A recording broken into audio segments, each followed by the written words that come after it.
LeBron, as a kid, you guys were able to add. Ty said yesterday, you had like 6 or 7 sacks off the elbow.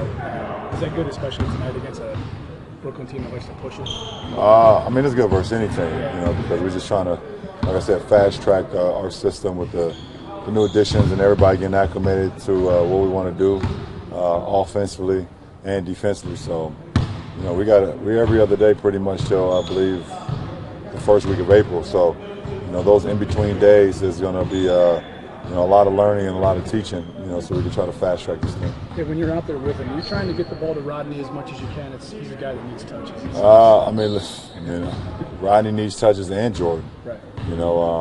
So we're trying to make sure that we get the ball to those guys because they are high-powered and can score the ball very efficiently and make shots. So, when Rodney comes into the game, when Jordan comes into the game, you see the ball in Jordan's hands a lot, and we try to do a great job of putting in some things to help Rodney get going.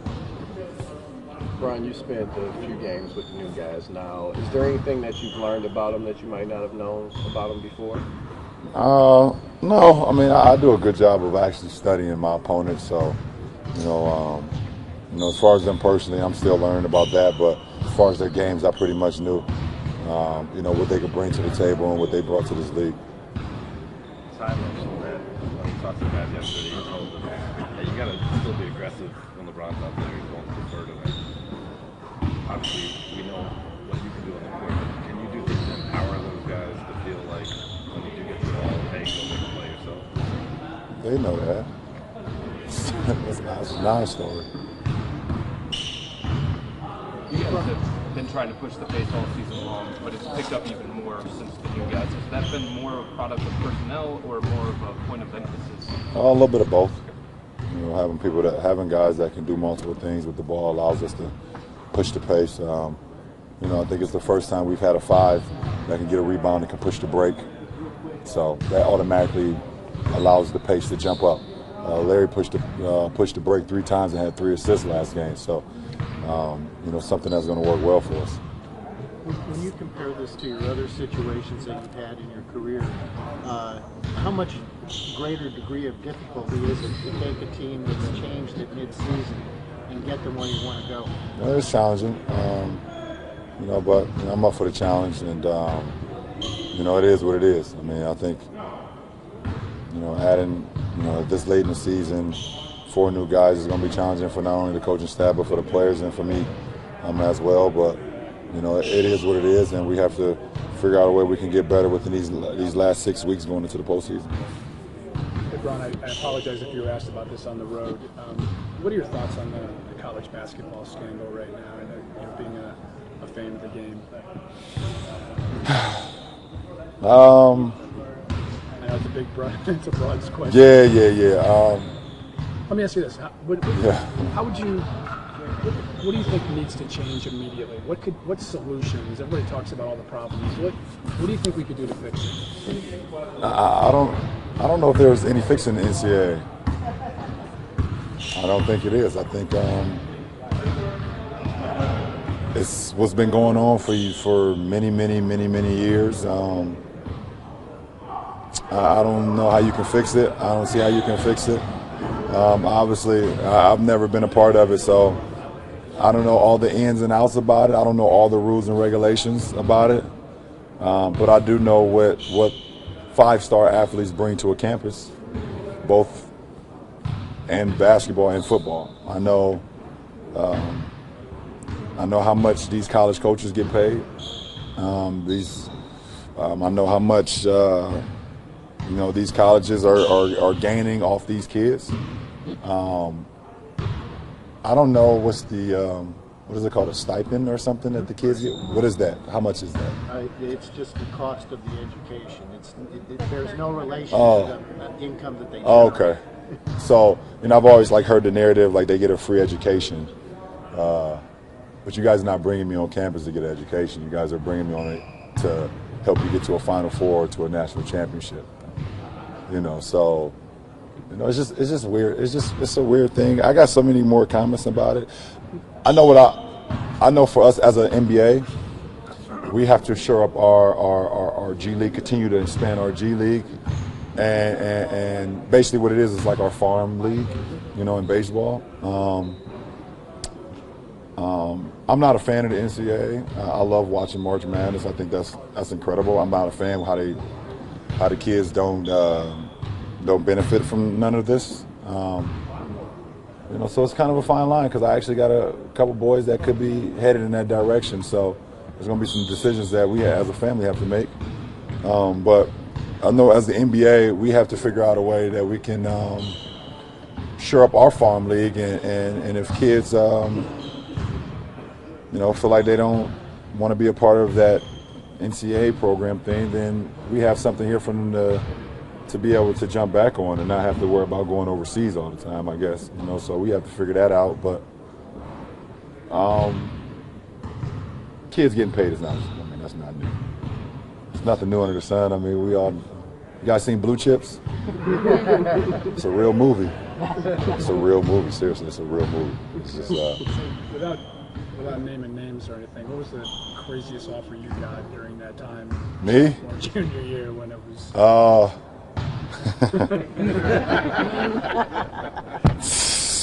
Listen, man. I don't know. I can't even talk about that, man. Me and my mom was poor, I tell you that. And if they expected me to step a foot on the college campus and not go to the NBA, then we weren't going to be poor for long, I tell you that. That's a fact. Do you think the NBA, though, will ever go back to don't have to go to college? The one and done rule? I mean, it's something we got to discuss. You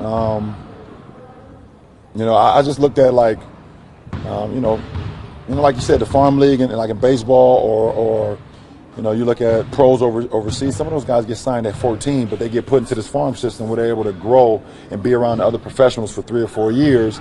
And when they're ready, they hit the national team, or they're ready, they become a pro.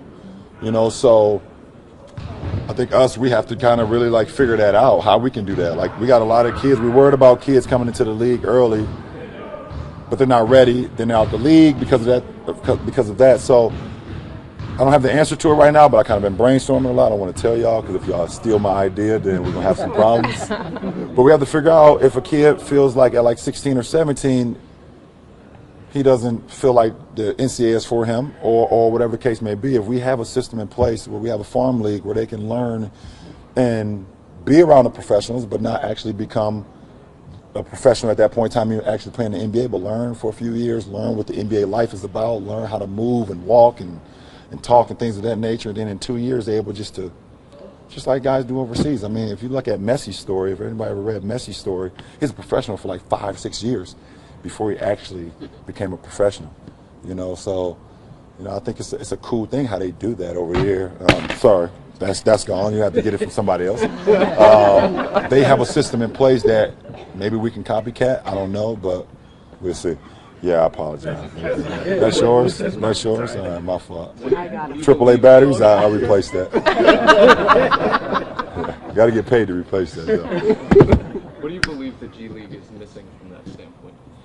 I don't know. I know, first of all, we have every NBA team has to have their own farm system, and I think we're almost there, but we're not quite there yet. I'm not quite sure how many teams that we have, but I know it's not 30, and it's not one team per as of right now. We're getting there, and the G League is doing our clap and commend what we're doing right now with that. We've had so many call-ups in the last 10 years, and guys have actually, you know, been, you know, max guys, champions, you know, people inspiring guys because they took that route. And we've also had guys that went overseas and then came back into the G League and been a part of our league. So we're doing a great job, but we want to continue to get better and better. I do like this. I got a real good idea about this whole farm system thing that I want to, you know, go over with the commission and some of the people. But that's a longer dialogue. But NCAA is corrupt. We know that. I'm sorry. It's gonna make headlines, but it's corrupt. Well, not to change. Are you still on subject? I was going to change. I'm going to change it too, but you can go. Given what you know of what it takes to put up a triple double in one game, to be able to average that over the course of a month, what did that achievement say? Or My teammates are making shots, one. and I couldn't do that without them. I just try to put the ball on time and on target. If it's a cross-court pass to a shooter or outlet pass to a streaking runner or lob to one of my bigs, but they actually have to make the shot for it to become an assist. Rebounding for me has always been instinctual. I'm not a big box-out guy. I've always kind of used my instincts. I'm seeing the ball, if it's coming off the rim, how it's coming off the backboard, off the guy's hands, and just try to use my athleticism to go get the rebounds. And then the scoring part is, something I've kind of, if I can get, 2 layups a quarter or 3 layups a quarter, then I'm gonna get over 10 points a game. I'm gonna get over that. So the scoring has always been last on me. I never looked at myself as a scorer. But to know the history of the game and seeing the guys that puts up triple doubles on a regular, from Jason Kidd to Magic Johnson, Oscar Robertson, Russell Westbrook, and you throw my name in there as well. We do it on a regular. It's a very difficult task because you have so much responsibility, offensively, defensively, defensive rebound, to assist, get guys involved, and also be able to put numbers on the board as well. So it's very difficult, very challenging, and it takes a lot of energy. But when you built for it, you built for it. Have you driven on 480 at all the last 2 days? I have not, but I know all about it. I know all about it. There's a lot of potholes on 480. You got to be careful with the cars. Got to be very careful. That's why I don't do much driving. I sit in the back seat and you're talking about the Billboard stuff. Yeah. Is there any sort of feeling to know that is it flattery or is it? It is. Yeah. Absolutely. I mean, you can say it's a distraction. No, it's not. Not a distraction. It's actually very flattering that I'm sitting here at 33 in my 15th year in teams or guys. I don't say teams because, that becomes tampering. But people in their respective city want me to play for them. I mean, that's cool. I think that's dope. How'd you hear about it? How did I hear about it? Did you see it? No, I haven't seen it. I heard about it before. I didn't talk to y'all yesterday, but I seen it before that just in case I saw y'all. LeBron, have you seen Black Panther yet? Yep, I seen it last night. What do you think? What do I think? It's one of the greatest movies I've ever seen, and so many different reasons why. At this time and place right now in the society that we're in right now, I think it was like perfect timing. Timing is everything. It's almost like when Bird and Magic came into the league. They just needed to have that at that particular time. It's almost like, when Jordan entered it. It's almost just like when somebody found out how to make a peanut butter and jelly sandwich. It was like the greatest thing that happened at that point in time. And Black Panther is that because right now in society where, we're talking, Black Lives Matter and equality and things of that nature, and we see a community in Wakanda who was basically shielding themselves away from everybody because they felt what they had and how they protected their ones was the best way for them to survive. And then towards the end, they said, well, in order for us to survive as a people, we have to be one. In order for us to be as great as we can be, we all have to be one, and we're going to lend our resources. We're going to lend what we've done over our whole existence to everybody. That's one. And for me, as a kid growing up, I never thought that I would see a Black superhero. I love superheroes growing up. I'm going to be honest. I love Batman. I love Superman. I love Spider-Man and Iron Man. But I never thought I could be them because they were always white Americans or white. So I kind of looked up more to like athletes and rappers and people in my neighborhood because they were one of color. So to see how powerful Black Panther is and how powerful his tribe was and his people around him, it just gave you like a sense of like, yes, not only can we be the president of the United States, Barack Obama, we can also be a superhero. And Black Panther, that's so dope for me and so dope for my kids to see that like right now in this point in time. So it's so much positive going on, and it's so great to have that type of positive feel, in such a negative time right now. So, and then shout out to the cast, the whole cast. They were unbelievable. And you know, Michael B. Jordan is a good friend of mine. I talked to him a couple days ago. He's ecstatic about it. And the writer and director, Ryan Coogler, is a great friend of mine as well. Came to one of our games last year. It's just dope. I'm proud. I'm proud to be an African American right now watching that movie. I'll tell you that. Did you see it with your boys? My boys actually went before me. I was like, how do you do that? It's like I told you we were going to the movies, then we was going to Sky Zone, and then we had a sleepover. I was like, you didn't tell me that. It was, whatever. They didn't want to go again? Well, last night they couldn't go, so. Me and the wife went last night, but that's not the last time I'm going to go. I'll probably go 3 or 4 more times. Did you get the sense that they had the same takeaway that you did? No. They couldn't. There's no way. There's no way, because they don't have enough life existence yet to understand. But to know there could be a black superhero, they understand that. LeBron, isn't that a cool thing, though, when you look at your kids, that they've seen a black president and it's not a big deal? They've seen a black superhero, it's not a big deal. Isn't that shows progress, at least for the kids? And our community and the way we grow up is great progress. And for us, it is a big deal. In the grand scheme of things, and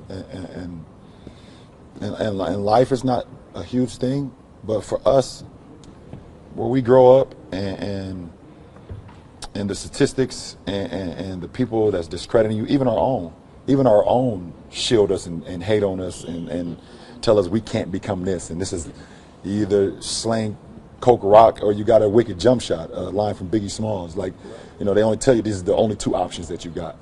You know, so it's a huge deal for us that to say, well, not only can you, don't worry about doing that, you can become the president of the United States, you can become a doctor, you can become the greatest policeman, you can become a fireman, you can become Black Panther. Like, that stuff means so much for us, because all we have is dreams.